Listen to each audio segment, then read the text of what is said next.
Okay, I'm going to get into a lot of heat for releasing this video and probably a bunch of run coaches coming at me with pitchforks because I'm about to share with you a sneaky way you can create a professional training plan absolutely free.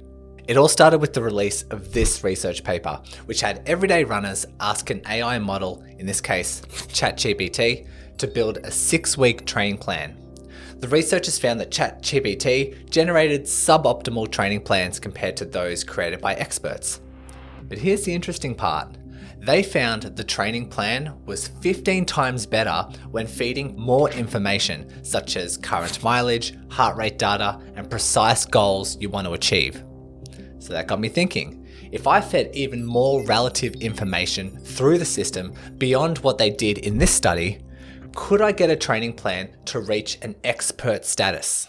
Well, I tested this out last week and even decided to throw in some challenging curveballs to see how ChatGPT would respond, and this is what happened.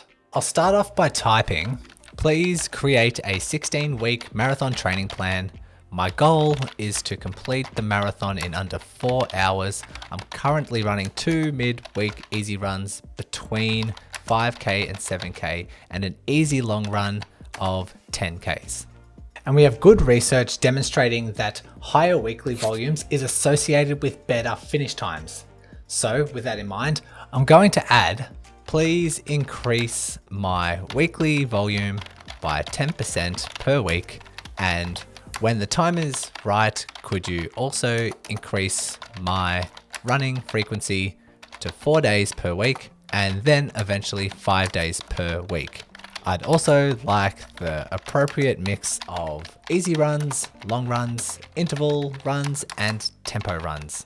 Now, I definitely want to go a lot deeper, but just out of curiosity, let's press enter and see what happens, because this seems to be like a similar level of detail that they went through in that initial paper.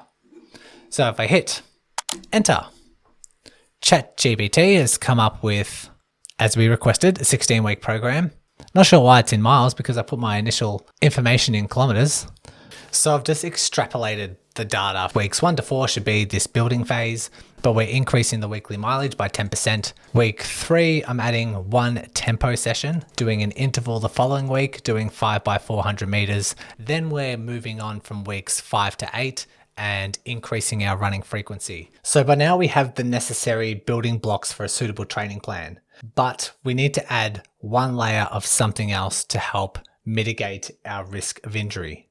And I have an idea which came from talking to a running researcher, Bradley Neal. He's currently working on ways to help reduce risk of injury, and he told me this on the Run Smarter podcast. The variable that may be associated with why runners get injured is acute load by effort. So this means making sure our acute load, i.e. what's happened in the last 7 days, isn't too abrupt compared to the chronic load, i.e. the average load in the past 4 weeks.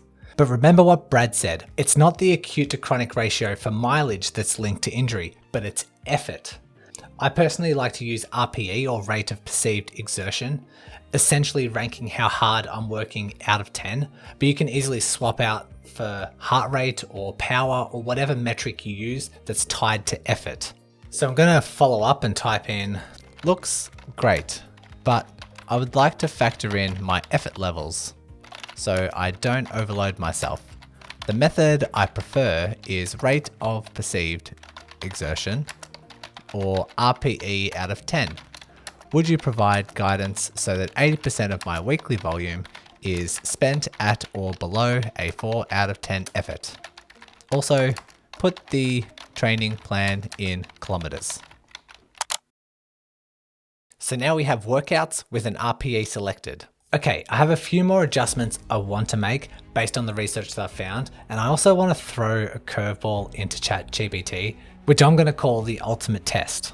But before I dive into that, every video I release is designed to keep you up to date with the latest running research.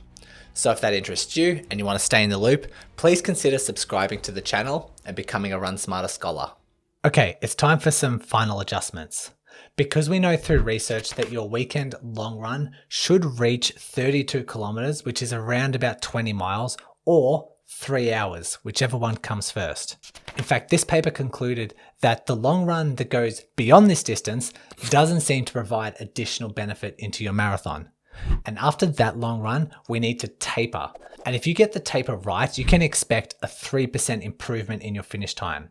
And the research tells us that the perfect taper should last about 2 weeks and have a 50% reduction in volume while keeping the frequency relatively the same and keeping the high intensity sessions. So this is what I'm going to type in. Looks great so far, but can you create a plan that builds my long run up to 32 kilometers 2 weeks before race day?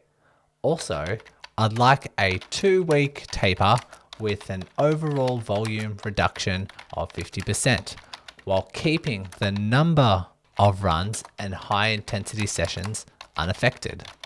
ChatGPT wants me on week 9 to increase my tempo between 3 and 5Ks. It wants me to increase my intervals on week 10. It advised on week 11 to 12 to start doing your tempo stuff at race pace. And then we're increasing the tempo once again for week 12. The RPE is climbing up to 9 and reduce the distance to about 800 meters. Now, this is where I'm deducting points for ChatGPT at the moment, because even with my instructions, it has provided me with a 4-week taper. I'm going to jump back in here and said, you don't understand. Maybe I'll be a bit more clear. Can we make the long run the longest run of 32 kilometers in week 14 and taper for the remaining 2 weeks? Okay, perfect. So we've got week 14 at 32 kilometers, but then we have it tapering off to 16 kilometers. So just reiterating what the research shows and trying to get the ChatGPT to replicate those particular parameters. Okay, so now it's time for my ultimate curveball, because one of the major limitations with these static training programs is the inability to adjust in case of any unexpected circumstances. ChatGPT always saves your responses in this left-hand column, so we can go back at a later date and type in something like, "Thanks for your advice. I've now completed week 10 of this training plan, but I started to develop knee pain. Can you reduce my running volume by 40% in week 11 and then adjust the remaining weeks to get me back on track?" So I'm actually somewhat impressed with this response. It's saying that, okay, by week 12, we need to then increase our training volume by 10 to 20%. It says emphasize low impact running, softer surfaces to reduce the stress on the knee. So it's actually diving into particulars when it comes to knee injuries, gradually increase the running volume and monitor the knee pain. You know what, that's what I would say. I wouldn't really much talk about the softer surfaces, but good generic advice. And you can do similar with any other unexpected circumstances that arise. But unfortunately, running your best marathon isn't just about having a professional training plan. In fact, you can execute the perfect preparation and still fall short of your goal on race day, and this will likely happen to you if you ignore an optimal fueling strategy. And there are lots of fueling mistakes out there, so I created this video to help you out. So click on it now, and I'll see you there.